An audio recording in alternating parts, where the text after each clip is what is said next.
Bismillahirrahmanirrahim. Assalamualaikum warahmatullahi wabarakatuh. Alhamdulillahi rabbil alamin. Wabihi nasta'inu ala umri dunya waddin. Wa sallallahu ala nabiyyina wa sayyidina Muhammadin wa ala alihi wa sahbihi ajma'in, amma ba'd.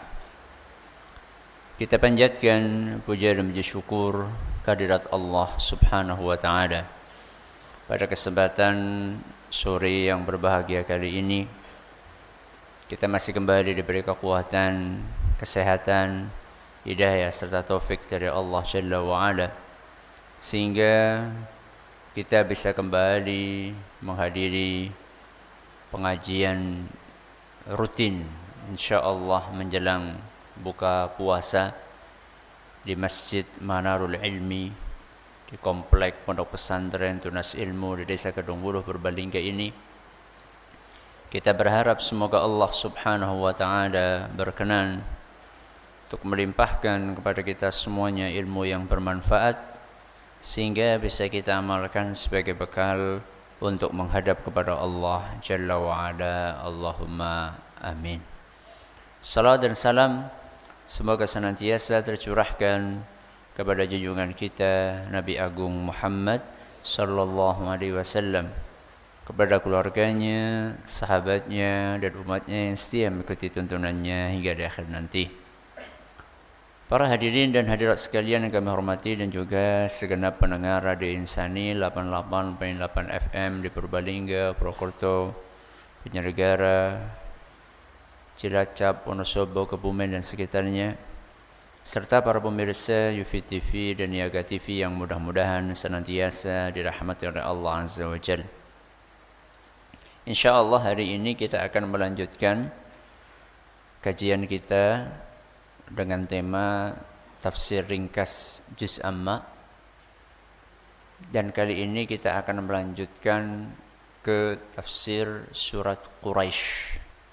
Tafsir surat Quraisy.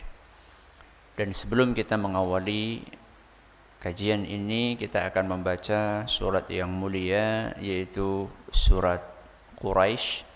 Semoga Allah Subhanahu wa taala memberkahi majelis kita. A'udzu billahi minasy syaithanir rajim.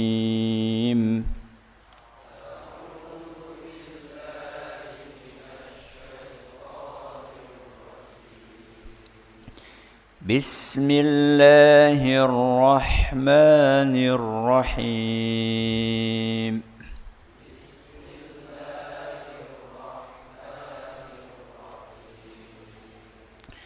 Li'ilafi Quraisy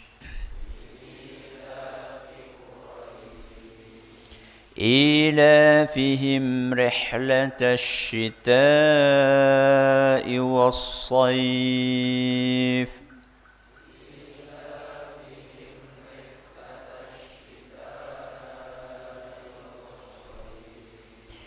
فليعبدوا رب هذا البيت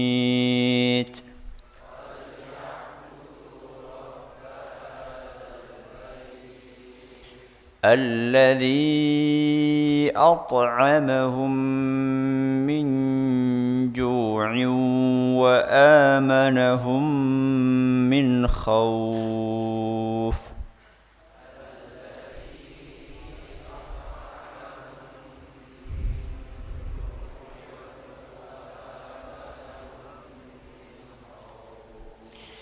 Jamaah sekalian yang kami hormati, surat Quraisy ini terdiri dari berapa ayat? Dari 4 ayat. Mayoritas ulama mengatakan bahwa surat ini adalah surat Makkiyah. Apa maksud dari Makkiyah? Diturunkan sebelum Rasulullah sallallahu alaihi wasallam hijrah. Dari mana ke mana? Dari Mekah ke Madinah. Itu yang dimaksud dengan surat Makkiyah. Surat ini berisi tentang cerita. Dan di dalam Al-Quran itu banyak sekali cerita dan kisah. Dan saya yakin semua orang suka dengerin cerita. Gak tua, gak muda, gak laki-laki, gak perempuan, gak besar, gak kecil, semuanya senang dengerin cerita. Tapi cerita yang ada dalam Al-Quran bukan sembarang cerita. Karena di dalamnya banyak sekali pelajaran-pelajaran yang bisa kita ambil untuk kita terapkan di dalam kehidupan nyata kita. Siapa yang diceritakan di dalam surat Quraisy ini sesuai dengan namanya? Surat Quraisy. Apa Quraisy? Orang-orang Quraisy.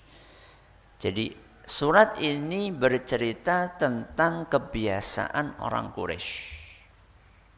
Ngapain kita pelajari Ustaz kebiasaan mereka? Nanti kita akan lihat banyak pelajaran berharga yang kita dapatkan saat kita mengetahui kebiasaan mereka. Allah Subhanahu wa taala di ayat yang pertama berfirman li'ilafi Quraisy. Karena kebiasaannya orang-orang Quraisy. Itu terjemahannya. Li'ila fi Quraisy, karena kebiasaannya orang-orang Quraisy. Saya tanya sama jamaah sekalian, ini kalimat sempurna atau belum sempurna? Karena kebiasaan orang Quraisy, sempurna atau tidak? Belum. Terus ada apa? Ya itu kan kayak gitu kan. Karena kebiasaan orang Quraisy itu apa? Ada apa dengan itu? Kan belum sempurna. Nah, penyempurnanya di mana? Sebagian ulama mengatakan penyempurnanya ada di ayat yang ketiga. Apa ayat yang ketiga? فَلْيَعْبُدُوا رَبَّ هَذَا الْبَيْتِ. Nanti kita akan jelaskan apa korelasinya antara ayat pertama dengan ayat yang ketiga. Li'ila fi Quraisy, karena kebiasaannya orang-orang Quraisy. Orang Quraisy ini, Quraisy itu nama aslinya adalah nama orang. Nama orang kemudian dijadikan sebagai nama sebuah kabilah. Dan suku atau kabilah Quraisy ini adalah salah satu kabilah yang sangat terpandang di antara bangsa Arab. Bahkan Rasulullah SAW dalam Sahih Muslim beliau menjelaskan innallaha astafa Kinanata min waladi Ismail wastafa Quraisyan min Kinanah. Nabi Ismail punya keturunan banyak, salah satunya Kinanah. Salah satunya Kinanah. Kinanah punya keturunan banyak, salah satunya Quraisy. Coba diulangi. Nabi Ismail punya keturunan banyak. Salah satunya Kinanah. Kinanah punya keturunan banyak, salah satunya Quraisy. Di antara keturunannya Nabi Ismail, di antara mereka yang paling menonjol salah satunya adalah Kinanah. Innallaha astafa. Allah Subhanahu wa taala menonjolkan Kinanah dari sekian banyak keturunannya Nabi Ismail.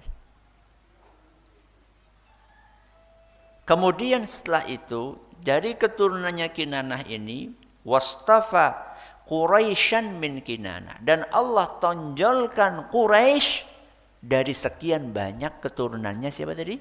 Kinanah. Berarti Quraisy itu pilihan dari pilihan. Mereka manusia-manusia pilihan. Kenapa dipilih sama Allah Subhanahu wa taala? Pertama Kinanah dulu. Kenapa Kinanah ini Allah tonjolkan, Allah pilih dari sekian banyak keturunannya Nabi Ismail? Karena Kinanah adalah orang yang memiliki kelebihan, keistimewaan yang tidak dimiliki oleh keturunan Nabi Ismail yang lain. Apa kelebihannya mereka?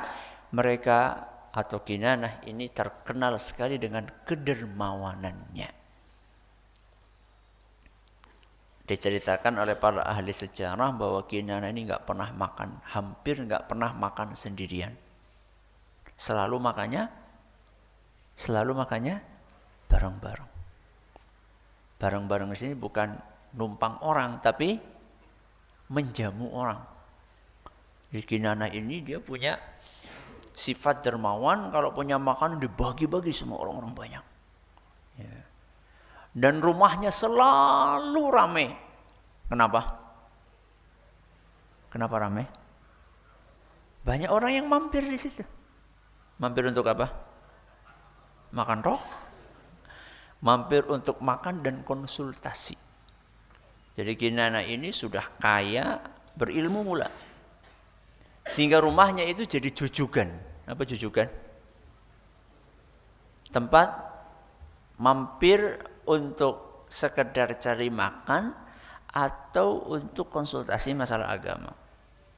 Atau untuk mendamaikan, ada orang berseteru, ada orang berkonflik, maka ngumpul di situ didamaikan sama Kinanah.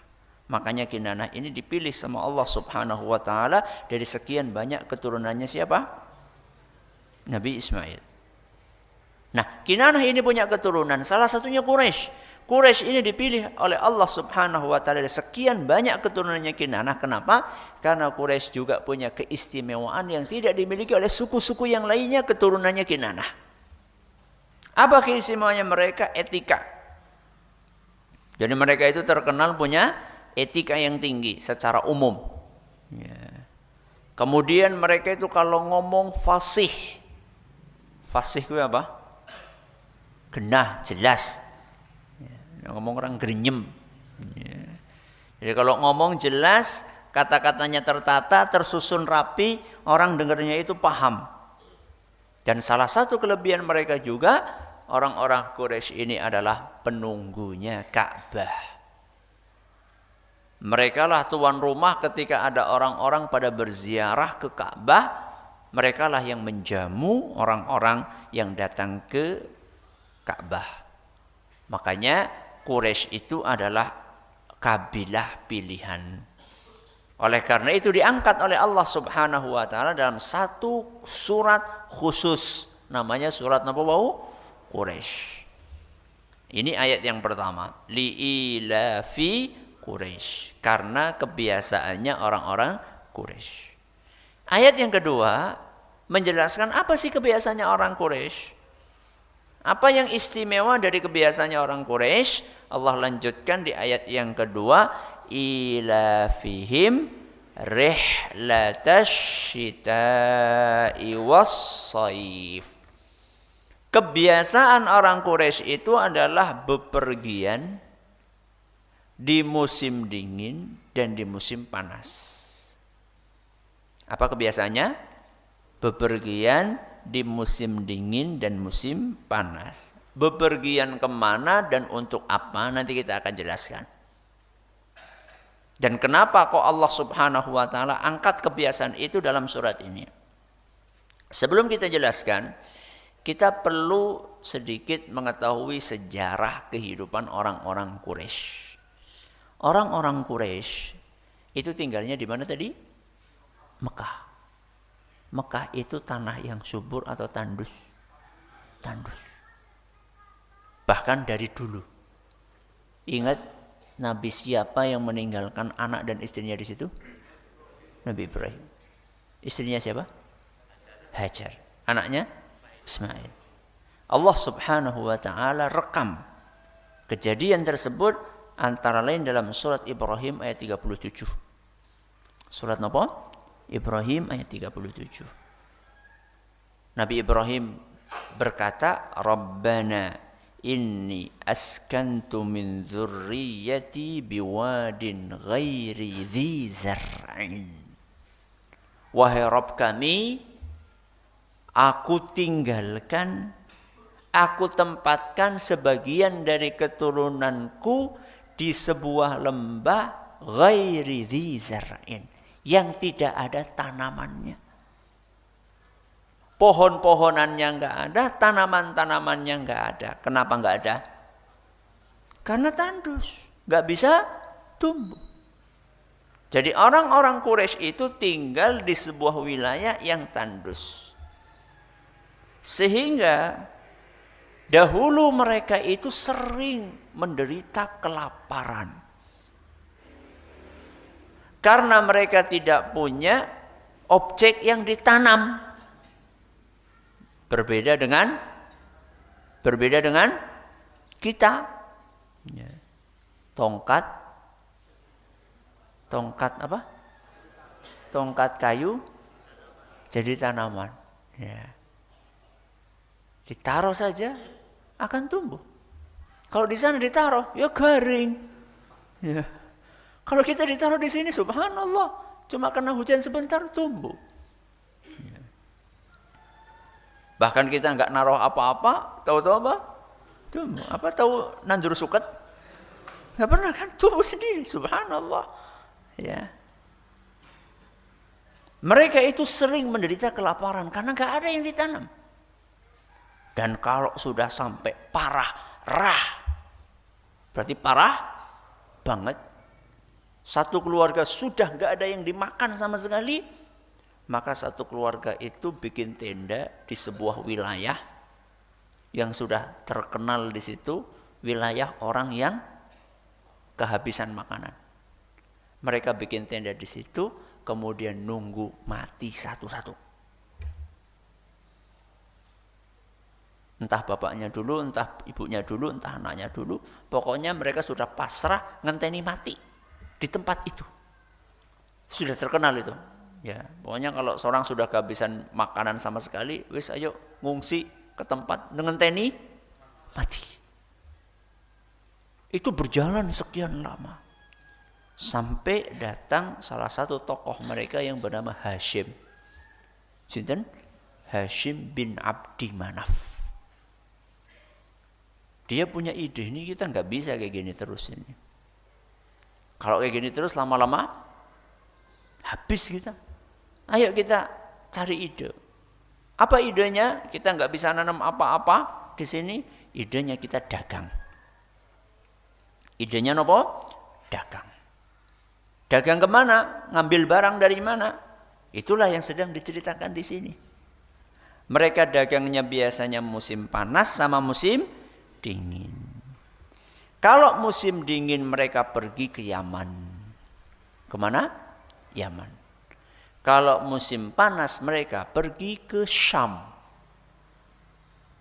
Kalau musim dingin kemana? Yaman. Kalau musim panas ke Syam. Beli apa untuk apa? Nanti kita akan jelaskan. Jadi mereka ini setelah berdagang dapat untung. Ya. Nah untungnya ini mereka bagi-bagikan. Untungnya mereka bagi-bagikan kepada masyarakat sesama Quraisy.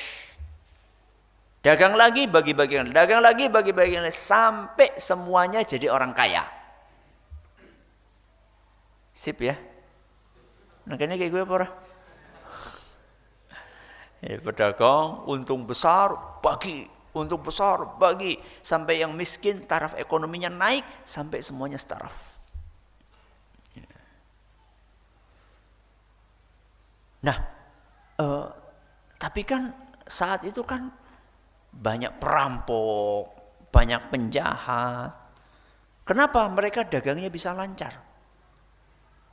Sebelum mereka dagang, mereka 4 bersaudara, keturunannya Abdi Manaf tadi, salah satunya siapa tadi? Hashim. Selain Hashim ada Abdus Syams, ada Al-Muttalib, dan ada Naufal. Ada berapa tadi? 4. Ada Hashim, Abdus Syams, Muttalib, Naufal. 4 orang ini, 4 bersaudara ini, mereka melakukan perjalanan terlebih dahulu ke negara-negara yang akan mereka lewati dan mereka datangi. 4 negara tersebut adalah Syam, ya, yang tadi sudah kita jelaskan. Yaman jelas karena akan didatangi. Kemudian yang kelewatan juga adalah Habasyah. Apa? Habasyah. Habasyah itu mana sekarang? Ethiopia dan Persia. Ada berapa negara? 4. Coba diulangi. Syam, Yaman, Habasyah, sama Persia. Ngapain mereka pergi ke negara-negara ini? Mereka bikin MOU. Apa MOU? Master. Ya, betul. M-nya apa? Master ya, betul? Memorandum, masalah. Memorandum of Understanding. Ya, apa gue? Ya perjanjian. MOU perdamaian. Perjanjian damai. Kami bikin perjanjian sama negara kalian, kalau kami lewat, kalau kami ke situ tolong keamanan kami dijaga. Dok. Disepakati semuanya. Loh, gampang temen Ustaz. Iya. Kenapa kok para raja, ya, para penguasa negara-negara tadi itu mereka cepat sekali untuk memberikan jaminan keamanan? Karena mereka segan. Segan gimana? Segan dengan orang-orang Quraisy, karena orang-orang Quraisy itu adalah jironnya Ka'bah. Apa jiron? Mereka adalah penguasanya Ka'bah. Dan Ka'bah itu rumah ibadah yang dihormati oleh hampir seluruh bangsa. Oh, ini orang-orang istimewa. Ya. Oh, ini penghuni tanah suci. Sehingga nggak pakai lama, nggak pakai sulit, ketika mereka mengirimkan delegasi ke negara-negara tersebut, mereka langsung memberikan jaminan keamanan. Oke. Sehingga orang-orang Quraisy tidak ada yang mengganggu saat mereka dagang. Padahal orang-orang yang tinggal di luar Mekah, kalau mereka bisnis, kalau mereka dagang ke negeri-negeri tadi itu banyak yang pulang tinggal nama. Orang tinggal sandal tok. Tinggal nama sudah. Gak selamat mereka. Makanya Allah sebutkan nikmat tersebut di dalam surat Al-Ankabut ayat 67. Surat apa?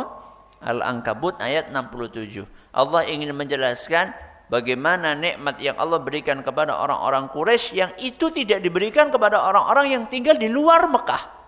Allah firmankan, awalam yarau anna ja'alna haraman amina. Apa mereka enggak sadar orang-orang Quraisy itu bahwa kami telah menjadikan tanah haram itu sebagai tanah yang aman.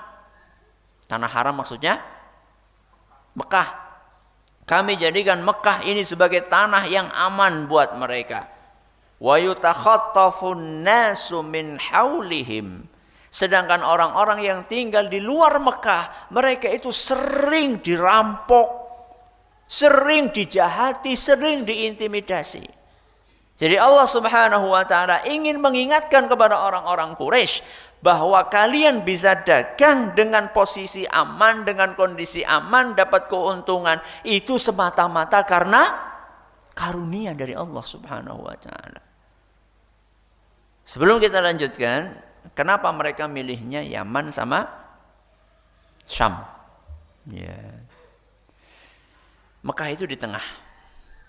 Mekah itu di tengah. Di sini utara, di sini selatan. Utara itu Syam. Selatan itu Yaman. Orang-orang Mekah itu kerjaan mereka adalah ngambil barang dari sini dijual di sini, ngambil barang dari sini dijual di sini. Dan orang Syam, di sini Syam tadi ya? Yaman.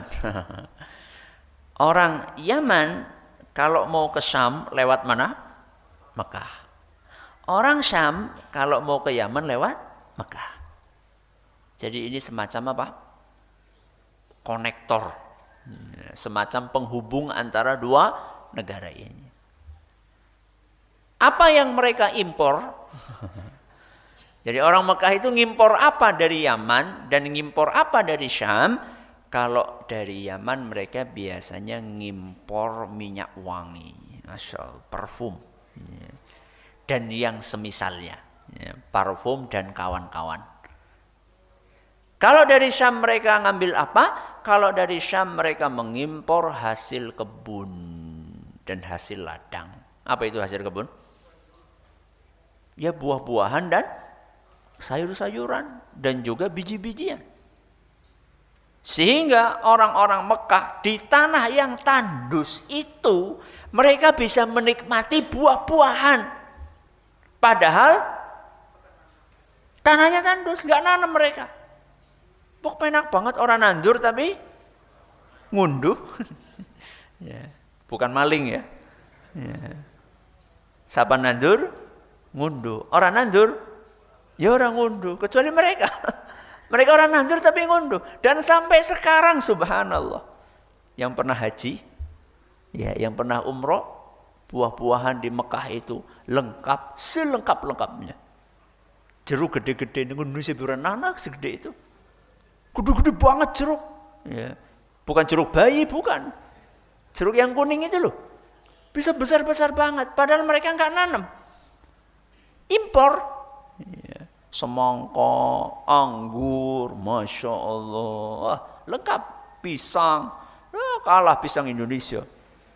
Temenan, gede ini tuh Masya Allah. Gede-gede banget. Ya. Padahal saya belum pernah lihat pohon pisang di sana. Ya. Jangan duren, jangan sing angel golek nang kanan. Ya. Tapi ada impor, ya ada. Ya. Jadi lagi-lagi ini adalah karunia dari siapa? Dari Allah buat orang-orang Quraisy. Nah, setelah Allah Subhanahu wa taala menjelaskan karunia yang begitu banyak itu, maka kemudian di ayat yang ketiga, ini tautannya, pelengkap dari ayat yang pertama tadi, Allah firmankan, "Falyabudu rabb hadzal bait." Maka hendaklah mereka, sinten mereka? Orang-orang Quraisy, hendaklah mereka falyabudu, hendaklah mereka beribadah. Kepada siapa? Rabb hadzal bait. Kepada Tuhannya, Robnya, pemiliknya rumah ini.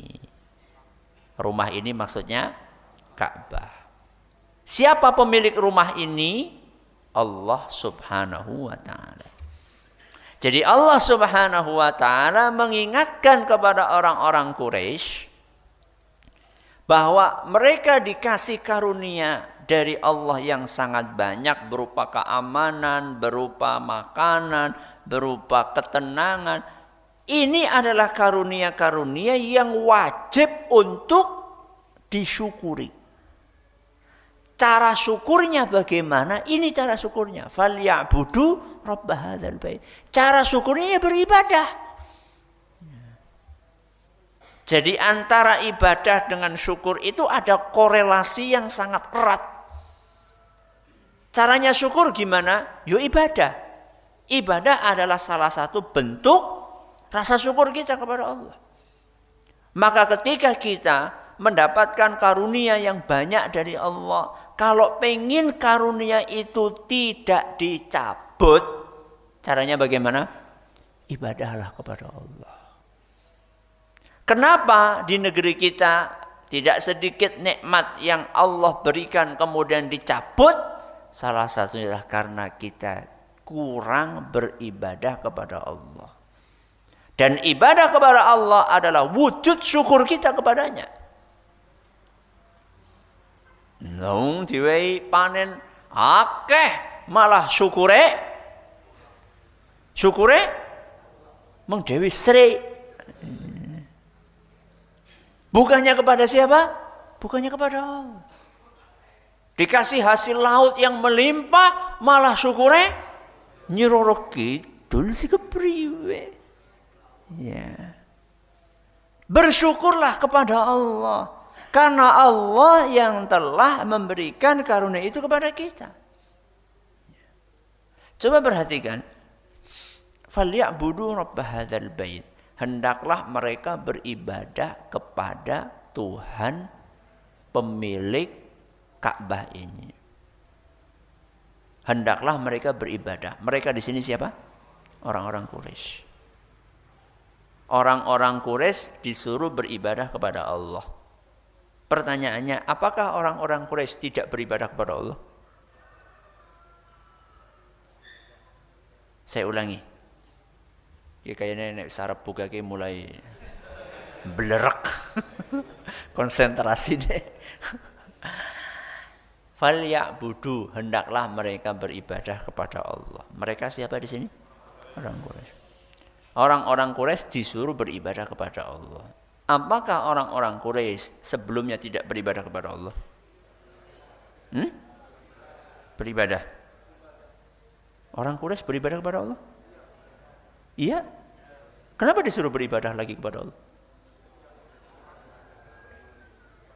Bagus. Karena mereka tidak memurnikan ibadah hanya kepada Allah. Pertama, apakah orang-orang Quraisy ibadah kepada Allah? Iya. Doa. Mereka berdoa kepada Allah. Ya. Kadang-kadang. Apa? Kadang. Apakah mereka haji? Iya. Masya Allah Ustaz, musyrik? Iya, musyrik haji. Ya. Apakah mereka tawaf? Apakah mereka sodakoh? Ya. Apakah mereka umroh? Masya Allah ya. Cuman ibadah-ibadah yang mereka lakukan itu tidak murni, mereka persembahkan kepada Allah.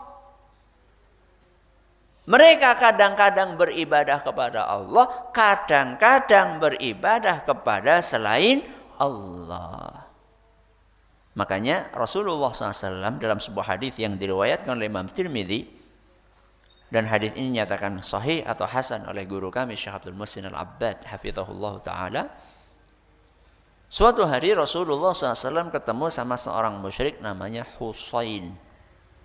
Siapa namanya? Husain. Rasulullah SAW bertanya, ya Husain,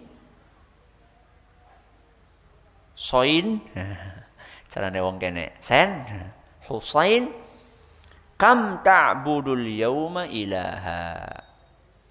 Hari ini kamu nyembah berapa Tuhan? Langsung ditanya sama Nabi, hari ini kamu nyembah berapa sesembahan? Dia mengatakan sab'atan. Apa sab'ah? 7. Hari ini yang saya sembah 7.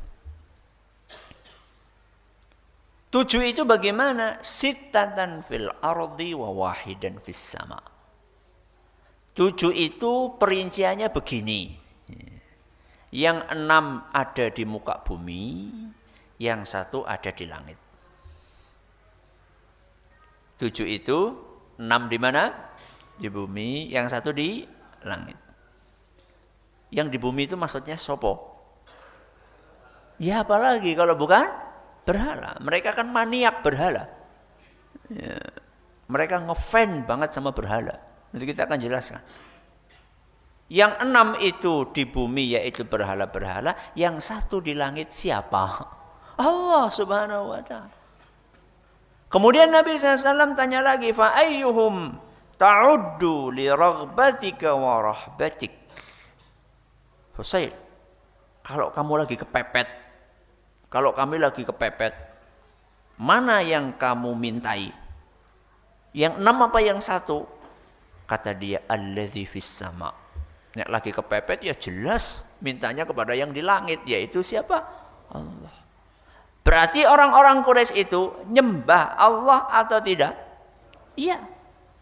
Terus kenapa mereka diajak untuk menyembah Allah? Padahal mereka sudah menyembah Allah, karena mereka menyembah Allahnya tidak murni. Murni itu maksudnya apa? Mereka mendua. Bukan cuma mendua, mentiga. Bahkan mentujuh. Ya, banyak banget mereka. Yang disembah sama mereka banyak. Akhirnya Allah Subhanahu wa taala ajak mereka untuk memurnikan ibadahnya. Falyabudu rabb hadzal bait. Ayo sembahlah Rabb yang pemilik rumah ini, yaitu Allah Subhanahu wa taala. Sehingga dari sini jangan kaget ketika para ahli tafsir, di antaranya Imam Ibnu Katsir, ketika beliau menafsirkan falyabudu rabb hadzal bait, hendaklah mereka beribadah kepada Tuhan pemilik rumah ini, yaitu Ka'bah, Allah Subhanahu wa taala. Apa kata Imam Ibnu Katsir? Artinya adalah falyuwahhiduhu bil ibadah. Maksudnya hendaklah mereka mengesahkan Allah dalam ibadah tersebut. Mengesahkan itu maksudnya ya yang disembah cuma Allah saja. Jadi bukan sekedar beribadah kepada Allah, tapi memurnikan ibadah hanya untuk Allah. Jadi di dalam agama kita konsep mendua dalam beribadah itu nggak diterima. Nggak boleh seorang muslim itu sholatnya untuk Allah, dongane mengyai rokidul, itu nggak bisa konsep kayak gitu. Nggak boleh dalam agama kita. Kalau sholatnya untuk Allah, ya donganya kepada Allah. Gak boleh dalam agama kita hajinya untuk Allah, engkau giliran nyembelih, engkau sing bau raksa wit ringin. Itu gak bisa dalam agama kita, gak boleh. Ya. Semuanya harus murni ditujukan buat siapa? Buat Allah Subhanahu wa ta'ala. Falyabudu rabba hadzal bait. Rabba tadi adalah pemilik, hadzal bait adalah rumah ini, yaitu Ka'bah. Siapakah pemilik Ka'bah? Allah. Intinya orang Quraisy disuruh memurnikan ibadah hanya untuk siapa? Allah. Kenapa kok Allah menyampaikan Rabb hadzal bait? Kenapa enggak langsung saja mengatakan hendaklah mereka menyembah Allah langsung gitu saja? Kenapa pakai kata-kata penguasa rumah ini? Apa orang kedawan gitu loh? Kita perlu paham bahwa bahasa yang ada dalam Al-Quran itu adalah bahasa yang pilihan. Ungkapannya ungkapan pilihan. Tidak ada kata-kata di dalam Al-Quran yang sia-sia. Sekedar go akeh-akeh itu tidak ada. Maka ketika Allah menggunakan kalimat falyabudu rabb hadzal bait sebagai ganti dari falyabudullah, hendaklah mereka beribadah kepada pemilik rumah ini, itu Ka'bah, sebagai ganti dari hendaklah mereka menyembah Allah. Kenapa enggak langsung Allah saja disebutkan pemilik rumah ini, yaitu Ka'bah? Kata para ulama, karena banyak hikmah di balik itu. Yang pertama kata mereka, untuk membedakan antara Allah dengan berhala-berhala yang ada di sekeliling Ka'bah. Apakah berhala-berhala itu disembah oleh orang-orang Quraisy? Iya. Apakah Allah mereka sembah? Iya. Maka Allah ingin membedakan bahwa sesembahan yang satu ini, yaitu Allah Subhanahu wa ta'ala, tidak sama dengan sesembahan-sesembahan kalian. Seperti yang saya katakan tadi, orang-orang Quraisy itu fans berat berhala. Ya. Orang-orang musyrikin Quraisy, mereka ngefans banget sama berhala. Sampai di sekeliling Ka'bah itu ada berapa? 360, bayangkan. Kayak ngapa? Banyaknya, dari yang besar sampai yang kecil. Dari yang terbuat dari batu, terbuat dari kuningan, terbuat dari kayu. Itu baru yang di sekeliling Ka'bah. Belum setiap kabilah punya berhala sendiri. Masing-masing punya berhala sendiri. Belum setiap rumah punya berhala sendiri. Belum lagi mereka setiap pergi ke suatu tempat, begitu sampai singgah di tempat itu, cepat-cepat golet watu sing apik. Nggo ngapa? Untuk nggo gawe akik. Untuk disembah. Jadi mereka begitu datang ke sebuah tempat langsung cepet-cepetan golet watu sing apik. Ki kayaknya keren ki, cocok ki nggo Tuhan ki. Jadi mereka itu hobi gonta-ganti Tuhan. Bayangkan gonta-ganti kok Tuhan, itu kan Masya Allah. Na'udzubillahi min dzalik. Ya. Maka hikmah yang pertama adalah untuk membedakan antara Tuhan yang beneran dengan Tuhan-Tuhanan. Ya. Tuhan yang beneran itu siapa? Allah. Tuhan-Tuhanan itu adalah berhala-berhala yang kalian sembah. Yang kedua, dalam rangka untuk mengingatkan nikmat Allah kepada mereka. Dalam rangka untuk mengingatkan nikmat Allah kepada mereka. Makanya yang ditonjolkan di sini Ka'bah.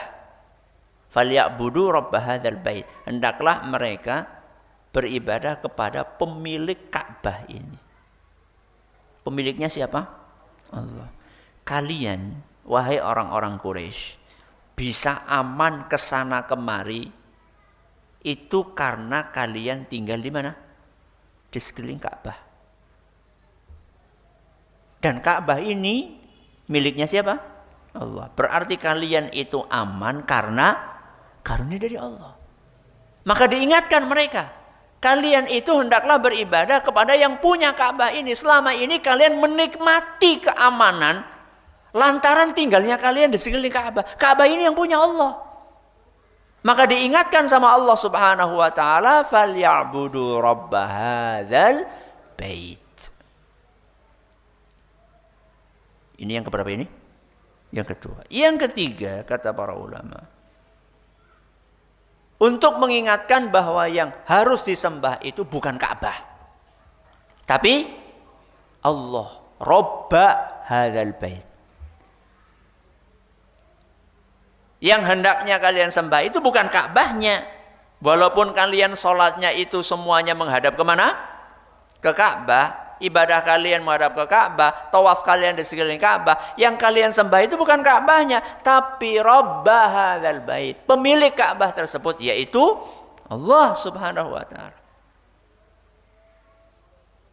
Dan ini sekaligus membantah bantahan telak buat orang-orang yang berusaha menimbulkan keraguan di antara kaum muslimin. Terutama kaum muslimin yang jarang ngaji. Kaum muslimin yang jarang ngaji, jarang sinau agama itu menjadi sasaran empuk oleh orang-orang yang ingin membuat kaum muslimin ragu dengan ajaran Islam. Apa kata mereka? Oke, wong Islam sih bedanya apa? Sama selain Islam.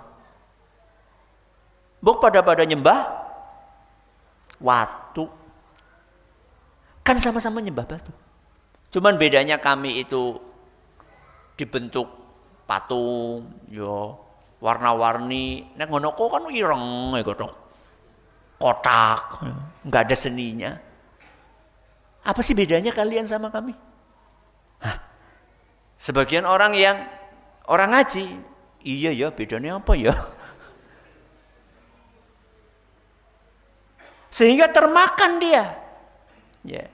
Termakan dengan propaganda tersebut. Padahal kalau dia mau baca Al-Quran, ayatnya kan jelas. Falyabudu robba hadzal bait. Ada kata robba, Tuhan. Bukan falyabudu hadzal bait. Beda atau tidak? Ki walaupun orang paham bahasa Arab, kudu paham. Ayatnya bunyinya apa? Falyabudu robba hadzal bait. Berarti objeknya apa? Robba. Robba itu Tuhan. Berarti yang disuruh disembah itu Tuhannya Ka'bah, bukan Ka'bahnya. Ayatnya nggak pernah berbunyi falyabudu hadzal bait. Hendaklah mereka menyembah rumah ini. Nggak ada ayat bunyinya seperti itu. Andaikan mereka ngaji nang Masjid Manarul Ilmi, ya ora kudu nang kene. Ya, seandainya mereka memahami ayat ini, Maka mereka tidak akan gampang terprovokasi dengan propaganda-propaganda murah seperti itu. Ya. Falyabudu rabb hadzal bait. Loh Ustaz, kalau kayak gitu kenapa kita kok kalau sholat menghadap Ka'bah Ustaz? Katanya kita nggak nyembah Ka'bah. Kenapa kalau sholat kita menghadapnya kemana? Ka'bah. Kenapa? Manut sama Allah. Allah yang nyuruh kita menghadap ke Ka'bah. Jadi kenapa kalian kaum muslimin kok kalau sholat menghadap ke Ka'bah? Karena nurut sama Allah. Allah yang memerintahkan kita kalau sholat menghadap ke Ka'bah. Fawalli wajhaka syatral masjidil haram. Hendaklah kalian ketika sholat itu menghadap ke arah Masjidil Haram. Maksudnya di mana? Maksudnya Ka'bah. Maksudnya Ka'bah.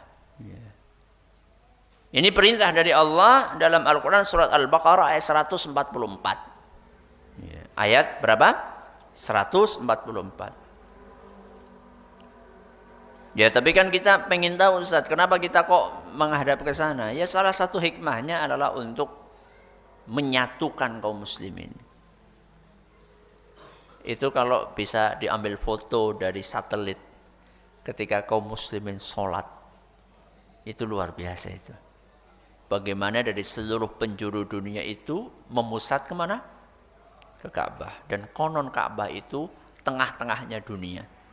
Jadi kalau bisa diambil foto dari satelit ketika orang-orang pada sholat itu, luar biasa. Kita aja nggak usah seluruh dunia, cuma ngelihat area Masjidil Haram saja itu ada fotonya kan ya. Bagaimana orang-orang semuanya pada melingkar menghadap ke satu tujuan. Wah itu aja udah bikin merinding. Apalagi kalau satu dunia. Coba bedakan, bandingkan dengan agama-agama yang lain. Kalau sholat madhep ngendi? Ya semadhep-madhep mbok. Ya, ana sing ngalor, ana sing ngidul, ana sing ngulon, ana sing madhep ngisor. Ya ana sing madhep dhuwur, bingung. Tapi kita orang Islam, Masya Allah, Subhanallah, semuanya fokus kepada satu tujuan. Ya. Itu sebenarnya awal dari persatuan harusnya. Jadi orang gontok-gontokan. Ya. Itu harusnya kan seperti itu. Ya, ini ayat keberapa? Ayat yang ketiga. Ayat yang terakhir, alladzi at'amahum min ju'i wa amanahum min khawf. Dialah Allah yang telah memberi makan kepada mereka untuk menghilangkan lapar, ya, wa amanahum min khawf, dan dialah Allah yang telah mengamankan mereka dari ketakutan. Jadi di sini Allah menyebutkan berapa karunia? Berapa karunia? 2. Yang pertama nikmat pangan, at'amahum. Yang kedua nikmat keamanan. Berapa nikmat? 2 nikmat. Yang pertama makanan, yang kedua keamanan. Kenapa Allah tonjolkan ini? Supaya kita ringan untuk beribadah kepada Allah. Ketika kita merasa iya ya, Allah itu baik banget sama kita. Allah sudah kasih kita makan, sudah kasih kita ketenangan. Ketika kita merasakan ini, maka kita akan ringan untuk beribadah kepada Allah. Berbeda dengan orang-orang yang tidak ingat nikmat-nikmat itu, rasanya abot. Saya tanya sama jenengan, kalau ada orang sangat berjasa kepada jenengan,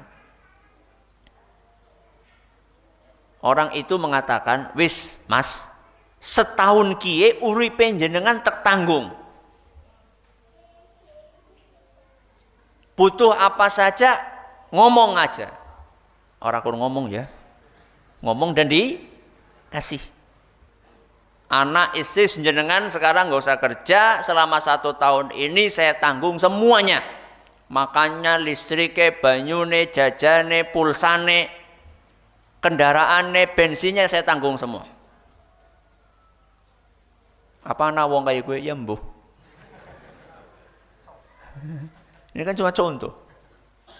Seandainya orang ini, orang yang sudah nanggung jenengan selama 1 tahun ini, ngomong sama jenengan, Mas aku njaluk tulung.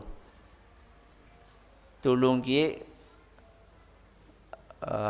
halaman rumah ini tulung diresiki, dibeduli sekete. Kira-kira jenengan ringan atau tidak untuk menjalankan permintaan dia? Ringan apa ora? Ringan. Kenapa? Karena dia baik banget sama kita. Sekarang saya tanya, Allah kebaikannya kepada kita dengan orang tadi kepada kita lebih baik mana? Allah. Orang itu cuma nanggung setahun, Allah nanggung kita berapa tahun? Seumur hidup. Ya. Orang tersebut cuma kasih kita makan, minum, tempat tinggal. Allah kasih kita kesehatan. Allah kasih kita mata, Allah kasih kita telinga, Allah kasih kita jantung. Maka seharusnya orang yang beriman ketika mengingat nikmat-nikmat Allah itu, dia akan terasa ringan untuk beribadah kepada Allah. Makanya di dalam ayat ini orang-orang Quraisy diingatkan tentang 2 kenikmatan terbesar yang mereka rasakan, makan dan aman. Ini kebutuhan primer. Kebutuhan primer manusia antara lain bisa makan, aman. Apa enaknya bisa makan tapi dioyok-oyok wong? Gak tenang hidupnya kan? Sebaliknya, apa enaknya aman tapi kencot? Yang paling enak itu adalah aman, wareg. Ya, gak mesti wareg ya, bisa makan. Ya, sekarang alhamdulillah kita ini di sini aman ya. Karena sini doyok-doyok apa gini-gini. Oh, jajan sudah KPK. Ya, kita aman di sini. Bisa makan, tersedia di sini. Subhanallah. Maka beribadahlah kepada Allah. Ya, kita sudah berada di sini nih untuk beribadah kan? Untuk fokus beribadah. Aman sudah diterjamin dari Allah Subhanahu wa taala, makanan juga sudah ada, terus ngapain lagi? Maka jangan sampai kita datang ke sini kurang ngobrol. Ya. Kita datang ke sini untuk beribadah kepada Allah Subhanahu wa taala. Apalagi main game. Kita datang ke sini untuk beribadah kepada Allah. Sudah ada makanan, sudah ada ketenangan, sudah tinggal beribadah kepada Allah. Ya. Alladzi at'amahum min ju'. Allah Subhanahu wa taala telah memberikan makanan kepada kalian untuk menghilangkan rasa lapar. Kenapa kok ditambahi menghilangkan rasa lapar? Karena makanan yang terbaik adalah yang bisa menghilangkan rasa lapar. Apa gunanya mangan tapi kencot bae? Ya. Dan makanan yang terbaik itu tidak mesti yang mengenyangkan. Makanan yang terbaik itu adalah yang bisa menghilangkan apa? Rasa lapar. Makanya kalau makan kuwi ora mesti kudu wareg. Jadi mangan maning urung wareg. Apa kata Nabi sallallahu alaihi wasallam? Bihasbi ibni Adam ukulatun yuqimna sulbahu. Anak Adam itu sebenarnya makannya itu cukup beberapa suap saja. Cukup beberapa suap. Beberapa suap ya beda lah. Sing lemu karo sing kuru ya suapannya beda. Terus ukurannya apa? Yukimna sulbahu. Sing penting bisa ngadeg jejeg. Yang penting kita bisa berdiri tegak. Itu sebenarnya sudah cukup buat kita. Jadi orang mesti kudu wareg. Ya. Yang penting kita itu bisa berdiri tegak. Jadi makan itu bukan untuk memajukan perut. Ustaz, saya pengen tahu saya ideal atau tidak. Coba kalau berdiri, ujung kakinya kelihatan apa tidak? Coba. Jadi lagi ngadeg ya, jajal madhep ngisor. Kowe jendike keton apa ora? Apa ketutupan? Ketutupan apa? Ketutupan perut. Itu kalau pengen tahu ideal apa tidak perut kita, gitu loh maksudnya. Ya orang mesti. Ya, intermezzo aja ini. Ya. Jadi cukup sebenarnya kita makan beberapa suap. Yang penting tubuh kita bisa tegak. Terus kata Nabi SAW, fa in kana la mahalah. Kalau memang pengen lebih lagi, jadi pengen lebih dari apa? Beberapa suap itu, maka ukurannya seperti yang sering kita dengar, thuluthun li ta'amihi wa thuluthun li syarabihi wa thuluthun li nafasihi. Maka dibagilah perut ini menjadi sepertiga, sepertiga, sepertiga. Sepertiga buat makanan, sepertiga buat minuman, sepertiga buat nafas. Jadi kalau memang wah nyung lagi kencot, enak banget gimana nih. Ya, kalau memang pengen lebih dari beberapa suap, ya jangan sampai kita itu menyalahi aturan sepertiga, sepertiga, sepertiga. Jadi jangan sampai sepertiga, sepertiga, sepertiga diisi semuanya dengan makanan. Itu yang bikin penyakit itu di situ. Sepertiga seroto, sepertiga bakso, sepertiga dawet. Nah, begitu antep, oh metune cendol. Itu sudah nggak sehat itu. Itu sudah nggak sehat. Banyaknya penyakit itu karena itu. Karena tidak mengindahkan apa yang diajarkan oleh Nabi kita Muhammad sallallahu alaihi wasallam wa amanahum min khauf. Jadi Allah selain memberikan makan juga memberikan keamanan. Karena sebelumnya orang-orang Quraisy itu ketakutan terus. Ketakutan kenapa? Ya tadi. Ya, kelaparan, ketakutan dirampok, ya.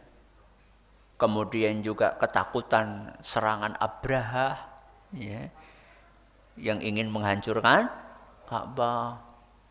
Kemudian juga ketakutan karena kesyirikan yang mereka kerjakan. Jadi syirik itu menumbuhkan perasaan takut. Jadi orang yang berbuat syirik itu akan dijangkiti perasaan takut. Nah begitu mereka masuk Islam, ketakutan itu hilang. Ya, kalau nggak percaya, coba tanya sama orang yang pakai jimat. Tanya sama orang yang hobinya pergi ke dukun. Mereka selalu dihantui dengan perasaan takut, perasaan was-was. Itu pasti. Ya. Walaupun dia dikasih bungkusan sama dukun ini, tolong dikomong dikit. Begitu kelalen, waduh, panik. Kalau orang yang beriman kan, dimanapun, kapanpun, dia punya Allah subhanahu wa ta'ala. Enggak takut dia. Innallaha ma'ana. Sesungguhnya Allah itu bersama kita. Ya. Ini adalah tafsir surat Quraisy. Mudah-mudahan Allah jadikan ilmu kita bermanfaat buat kita semuanya. Allahumma amin. Kita akan lanjutkan insyaallah surat berikutnya pada pertemuan yang akan datang. Terima kasih atas perhatiannya. Mohon maaf atas segala kekurangannya. Kita tutup dengan membaca subhanakallahumma wa bihamdika asyhadu an la ilaha illa anta astaghfiruka wa atubu ilaik. Assalamualaikum warahmatullahi wabarakatuh. Jangan lupa untuk subscribe dan share bila kajian ini dirasa bermanfaat.